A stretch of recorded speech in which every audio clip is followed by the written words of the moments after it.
Hello दोस्तों, स्वागत है आप सभी का आपके इस छोटे से प्यारे से खूबसूरत YouTube platform target with Ashutosh पर। प्यारे साथियों, जैसा कि आप लोग जानते हैं कि इस यूट्यूब प्लेटफॉर्म पर हम इंग्लिश ट्रांसलेशन की क्लास स्टार्ट कर चुके हैं।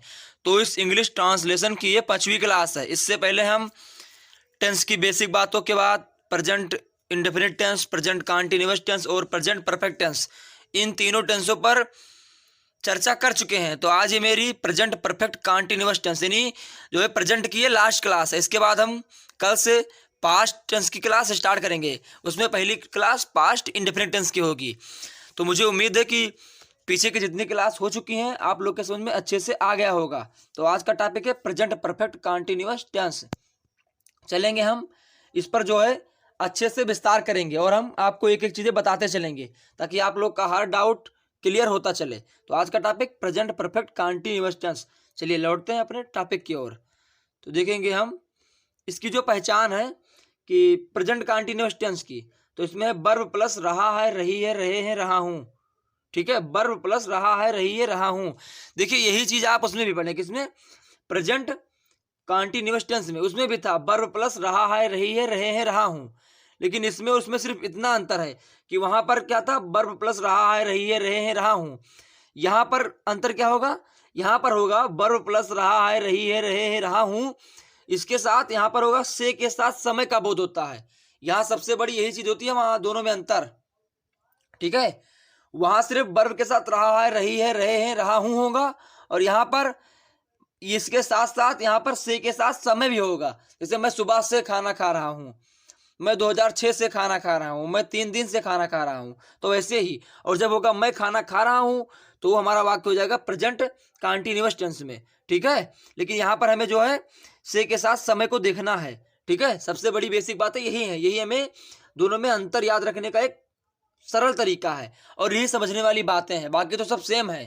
ठीक है, तो इसमें पहचान हो गई कि वर्ब प्लस रहा है, रही है, रहे हैं, रहा हूं आदि शब्द आते हैं, प्लस यहाँ पर से के साथ समय का बोध होता है, तो वहां पर प्रेजेंट परफेक्ट कंटीन्यूअस टेंस होता है। इसके बाद हम चलेंगे रूल मतलब नियम की तरफ। रूल की हिंदी होती है नियम। तो इसमें है एक क्वेश्चन करता यानी ही सी इट या किसी का नाम, इनके साथ हम हैज बीन का प्रयोग करते हैं तथा क्रिया की आईएनजी फॉर्म का प्रयोग करते हैं। ठीक है, वहां भी क्रिया की आईएनजी फॉर्म होती थी, लेकिन यहाँ सिर्फ अंतर है। ठीक है, तो एक वचनकर्ता के साथ हैज बीन तथा क्रिया की एनजी फॉर्म का प्रयोग करते हैं। इसके बाद नियम नंबर 2 है बहुवचनकर्ता यानी यू बी दे के साथ और आई भी। ठीक है, यू बी दे और आई, इनके साथ हम हैव बीन का प्रयोग करते हैं तथा क्रिया की एनजी फॉर्म का प्रयोग करते हैं। ठीक है, तो यू बी दे और आई के साथ हैव बीन, जबकि ही सी इट या किसी का नाम के साथ हैज बीन का प्रयोग करेंगे। ठीक है, देखेंगे इसमें निश्चित समय यानी इसकी हिंदी होती है पीरियड ऑफ टाइम, यानी जो समय हमारा निश्चित होता है, तो इसके लिए हमें सिंस का प्रयोग होता है। और अनिश्चित समय यानी ड्यूरेशन ऑफ टाइम, इसके लिए हमें फॉर का प्रयोग करना है। ठीक है, अब हम आप लोग को बताएंगे कि निश्चित समय क्या होता है और अनिश्चित समय। चलिए देखेंगे। तो पहले हम इसकी संरचना यानी कि स्ट्रक्चर देखेंगे। तो इसमें हम सबसे पहले सब्जेक्ट को लिखेंगे, उसके बाद हैज हैव यानी सब्जेक्ट के अनुसार ही हैज हैव, और उसके बाद बीन, उसके बाद वर्ब की एनजी फॉर्म, उसके बाद ऑब्जेक्ट, फिर अदर वर्ड, और उसके बाद सिंस, और उसके बाद अगर जो है टाइम निश्चित है तो सिंस और अनिश्चित है तो फॉर, उसके बाद टाइम। ठीक है, तो देखिए जहां संख्या के बाद यानी जहां है जिस वाक्य में संख्या के बाद दिन, वर्ष, घंटा, महीना, सप्ताह आदि शब्द आता है, तो वहां पर फॉर का प्रयोग होता है। ठीक है, यानी जब दिन होगा, वर्ष होगा, घंटा होगा, महीना होगा, सप्ताह होगा, तो वहां पर हमें यानी हमारा टाइम अनिश्चित होगा, तो वहां पर हमें फॉर का प्रयोग करना है और सभी शेष के साथ जो है सिंस का प्रयोग करना है। ठीक है, चलिए अभी कुछ एग्जाम्पल के तरीके से आप अच्छे से समझ जाएंगे। ठीक है, अभी सिर्फ हमें याद रखना है कि जिस संख्या के बाद दिन, वर्ष, घंटा, महीना, सप्ताह आदि शब्द आता है, तो वहां पर फॉर का प्रयोग होता है और शेष के साथ सिंस का प्रयोग होता है। ठीक है, यानी निश्चित समय के लिए सिंस और अनिश्चित समय के लिए फॉर का प्रयोग होता है। ठीक है, चलेंगे हम इसके कुछ एग्जाम्पल की ओर, जिसमें से हमारा पहला एग्जाम्पल है वह 2 घंटे से कपड़े धो रही है। क्या हो रहा है? वह 2 घंटे से कपड़े धो रही है। देखिए इसमें जो है समय है ना, संख्या के बाद जो है दिन आ गया यानी घंटा आ गया। तो अभी क्या बताए थे आप लोग को कि जहां संख्या के बाद दिन है वर्ष, घंटा, महीना, सप्ताह होगा, वहाँ पर फार का प्रयोग होगा। तो यहाँ पर क्या आया है कि वह 2 घंटे से कपड़े धो रही है, यानी वह जो है वो 2 घंटे से कपड़े धो रही है। तो वह का होगा सी, और एक वचन करता है तो इसके साथ हैज, तो सी हैज बीन, और वॉशिंग में धोना होता है, वॉश में धोना, तो एनजी फॉर्म वॉशिंग हो जाएगा। द क्लास में कपड़े को, फॉर 2 आवर्स मतलब 2 घंटे से, ठीक है। तो वह 2 घंटे से कपड़े धो रही है, तो she has been washing the class for 2 hours, ठीक है। इसके बाद है यहाँ मतलब जो है अनिश्चित समय है, ठीक है, इसलिए यहाँ पर फार का प्रयोग होगा। इसके बाद दूसरा है वह 10 मिनट से चाय पी रहा है, वह 10 मिनट से चाय पी रहा है। यहाँ भी संख्या के बाद मिनट आ गया है, नहीं तो इसका बनेगा he has been taking, taking means पीना होता है, टी मीन्स चाय, फॉर 10 मिनट्स, यानी वह 10 मिनट से चाय पी रहा है, तो he has been taking tea for 10 minutes, ठीक है। इसके बाद तीसरा वाक्य, पिताजी सुबह से अखबार पढ़ रहे हैं, पिताजी सुबह से अखबार पढ़ रहे हैं, तो इसका बनेगा the father has been reading, the father has been reading, पिताजी पढ़ रहे हैं न्यूज़पेपर में अखबार, सिंस मॉर्निंग यानी सुबह से, यानी सुबह जो है निश्चित है, ठीक है। यहाँ पर जो है संख्या के बाद कोई संख्या यहाँ पर नहीं आया, ठीक है, इसीलिए। तो पिताजी सुबह से अखबार पढ़ रहे हैं, तो the father has been reading newspaper since morning, यहाँ पर जो है हमारा निश्चित समय है, ठीक है, यानी सुबह जो है निश्चित समय होता है। इसके बाद जो है हम चलेंगे निगेटिव सेंटेंस यानी नकारात्मक वाक्य की ओर। निगेटिव सेंटेंस की हिंदी होती है नकारात्मक, और सेंटेंस की हिंदी वाक्य। तो जिन वाक्यों में नहीं शब्द लगा रहता है, तो उनका अंग्रेजी में अनुवाद करते समय हैज हैव के बाद नॉट लगाते हैं, और नॉट के बाद बीन का प्रयोग करते हैं, ठीक है। यानी सबसे पहले हम सब्जेक्ट को लिखते हैं, उसके बाद सब्जेक्ट के अनुसार हैज हैव को, उसके बाद नॉट, उसके बाद बीन, और फिर हम आगे का प्रोसेस करते हैं। तो इसकी संरचना ऐसे ही बनेगी, सबसे पहले सब्जेक्ट लिखेंगे, सब्जेक्ट के अनुसार हैज या हैव को लिखेंगे, उसके बाद नॉट लिखेंगे, उसके बाद बीन लगाएंगे, उसके बाद वर्ब की एनजी फॉर्म, फिर अगर निश्चित समय है तो सिंस, और अनिश्चित है तो फार, उसके बाद टाइम, ठीक है। चलेंगे हम एग्जाम्पल की ओर। तो इसमें पहला एग्जाम्पल है हमारा, राजू 1 घंटे से अपनी किताब नहीं पढ़ रहा है, राजू 1 घंटे से अपनी किताब नहीं पढ़ रहा है, ठीक है। समझ में आ रहा होगा ना आप लोग को। देखिए इससे बढ़िया तरीके से आपको कोई पढ़ा नहीं सकता है। पूरे यूट्यूब पर आप सर्च कर लीजिए, आपको एकदम क्रमबद्ध तरीके से, एकदम रूल बाय रूल, एकदम अच्छे आप कह सकते हैं, एकदम क्लास की तरह, क्लास से भी अच्छा आपको इस यूट्यूब पर मिल रहा है।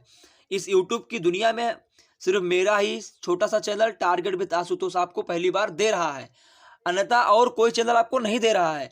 आप सर्च करके देख लीजिए, समझ में आए तो हमारे चैनल को सब्सक्राइब कीजिए, लाइक कीजिए, कमेंट कीजिए, और मित्रों के साथ शेयर कीजिए, और समझ में ना आए तो हमारे चैनल को अनसब्सक्राइब करके, जो है डिसलाइक करके, और हमारे दिए गए नंबर पर बताइए कि आपका वीडियो नहीं अच्छा है, ठीक है। और अगर समझ में आए तो मित्रों के साथ जोड़िए, हमको सब्सक्राइब कीजिए, हमारा हौसला बढ़ाइए, ताकि हम आपको सारी इंग्लिश इसी यूट्यूब पर उपलब्ध करा सकूं, आपको कहीं जाने की ज़रूरत ना पड़े, आपको कोई भी ट्यूशन कोचिंग अलग से ना करना पड़े, ठीक है। तो ऐसी मेरी उम्मीद है, आप लोग मेरी उम्मीद पर खरा उतरें, आप लोग इस चैनल को सब्सक्राइब करें, अधिकतम संख्या में अपने मित्रों को जोड़ें, उन्हें बताएं, ठीक है। अगर आप लोग को विश्वास नहीं है तो आप अपने यूट्यूब पर सर्च आइकन पर जाकर सर्च करके देख लें, ऐसा वीडियो आपको मिलेगा। तो फिर आप हमारे नंबर पर बताना, मैसेज करना, व्हाट्सएप करना कि हमें जो है आपसे अच्छा इस यूट्यूब पर मिल रहा है, ठीक है। तो पहला वाक्य, राजू 1 घंटे से अपनी किताब नहीं पढ़ रहा है, तो राजू हैज नॉट बीन, यानी राजू, इसके बाद सब्जेक्ट राजू के अनुसार, राजू एक वचन है तो हैज लगेगा, इसके बाद नॉट, उसके बाद बीन, रीडिंग मीन्स पढ़ रहा, हिज बुक मीन्स अपनी किताब, फॉर 1 आवर्स यानी 1 घंटे से, ठीक है। तो Raju has not been reading his book for 1 hours, ठीक है। इसके बाद दूसरा वाक्य, इस रास्ते पर 1 घंटे से कोई नहीं चल रहा है, इस रास्ते पर 1 घंटे से कोई नहीं चल रहा है, तो इसका बनेगा कोई नहीं का होता है नो वन, और ये एक वचन है तो no one has been walking means चलना, ऑन दिस डे मतलब इस रास्ते पर, फॉर 1 आवर्स यानी 1 घंटे से, तो no one has been walking for this way for 1 hours, ठीक है। इस रास्ते पर 1 घंटे से कोई नहीं चल रहा है, तो no one has been walking for this way for 1 hours, ठीक है। इसके बाद तीसरा वाक्य, मैं 2006 से अखबार नहीं पढ़ रहा हूँ, मैं 2006 से अखबार नहीं पढ़ रहा हूँ, तो I have not been reading the newspaper since morning. यहाँ 2006 जो है निश्चित है, ठीक है। यहाँ संख्या के बाद कोई घंटा और वर्ष और सप्ताह ये सब नहीं आया है, ठीक है।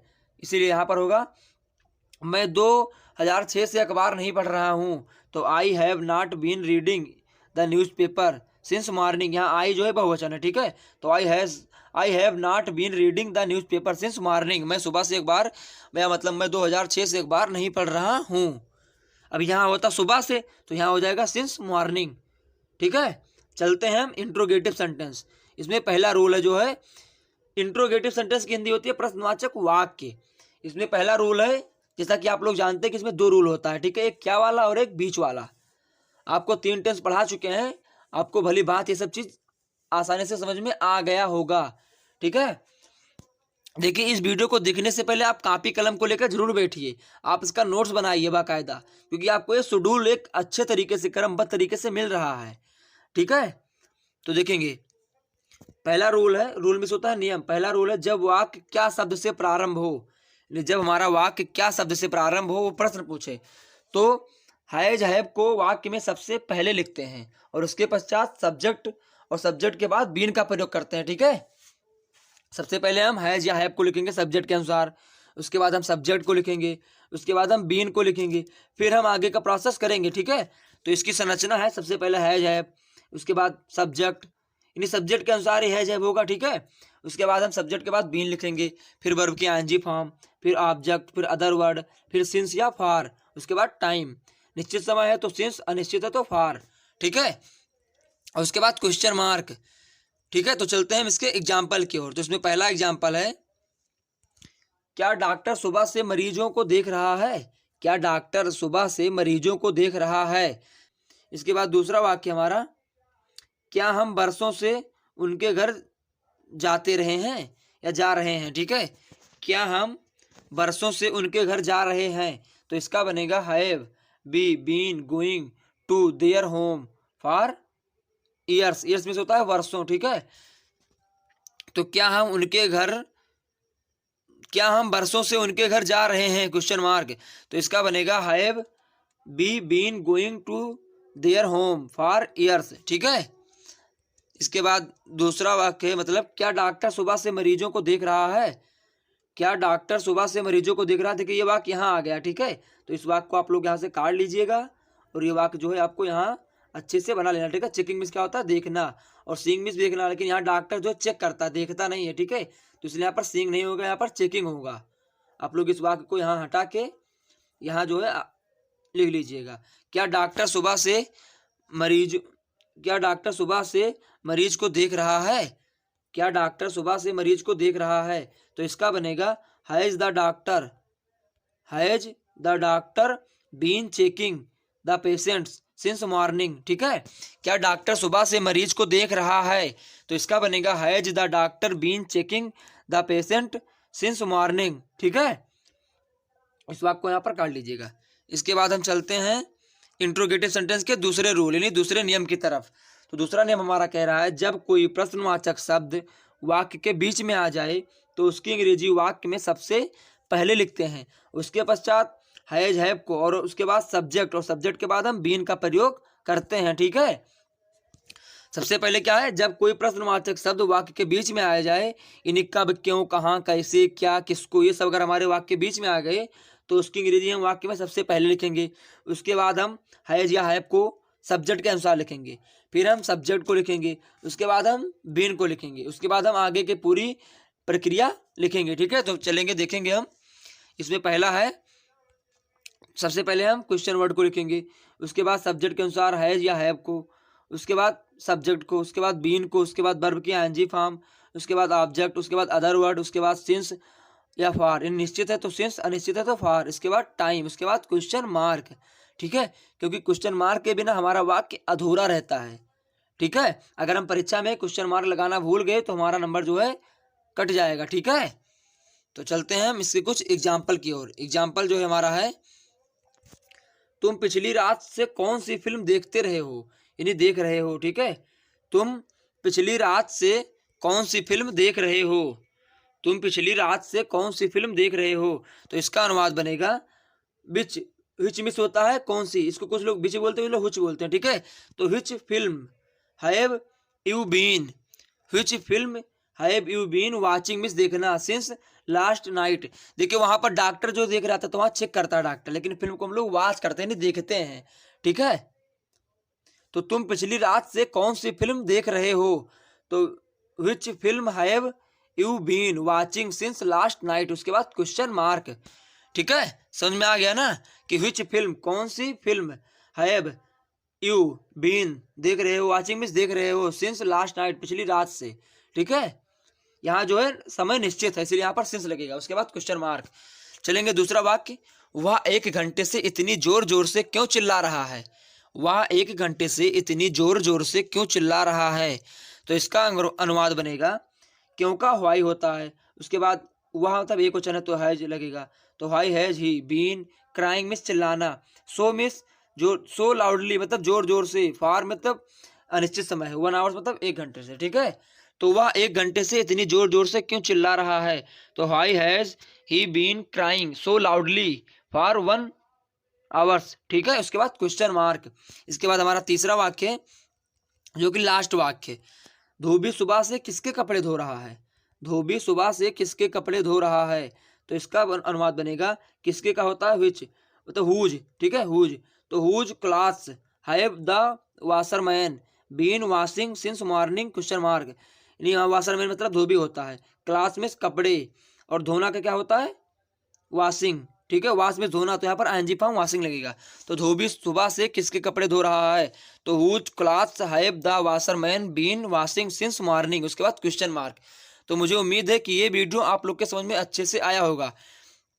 देखिए यहाँ पर कुछ टाइपिंग में हमारे गलती हो गई थी, उसके लिए मैं सॉरी मांग रहा हूँ आप लोग से। देखिए टाइपिंग में मिस्टेक हो जाती है क्योंकि टाइपिंग में हमें जल्दी जल्दी करना रहता है, उसमें कुछ चीज़ें छूट जाती हैं, लेकिन देखिए जो गलत होता है उसे मैं आप लोग के सामने बोल देता हूँ कि आप लोग उसे सही कर लेना, ठीक है। जैसे यहाँ पर वाक्य जो है हमारा गलत हुआ, तो वहाँ पर मैंने आपको बोला गलत क्या हुआ, ये वाक्य समझ लो कटा है, ये वाक्य है ही नहीं, ठीक है, ये वाक्य जो है यहाँ है, तो हम इस वाक्य को यहाँ बनाए, यहाँ पर 2 ही वाक्य समझ लो बस। लेकिन जैसे हमें टाइपिंग में मिस्टेक हो गई, हमने वाक्य ये लिखा और इसका जो है अंग्रेजी में कुछ गलत हो गया, ठीक है। तो इसलिए इसके लिए जो है हमें आप लोग माफ़ कीजिएगा। बाकी और भी कोई गलती हो तो आप लोग हमारे इस कमेंट के माध्यम से या हमारे इस नंबर पर आप लोग कॉल करके हमको बता दीजिए।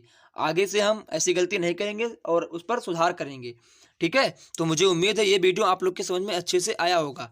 धन्यवाद, मिलते हैं नेक्स्ट वीडियो में कुछ नया लेकर। तब तक के लिए आप इस चैनल पर नए हैं तो आज ही चैनल को सब्सक्राइब करके मित्रों के साथ शेयर कर दीजिए, और इस चैनल जो है वीडियो के अंत में कमेंट करके बताइए कि वीडियो हमको कैसा लगा। धन्यवाद।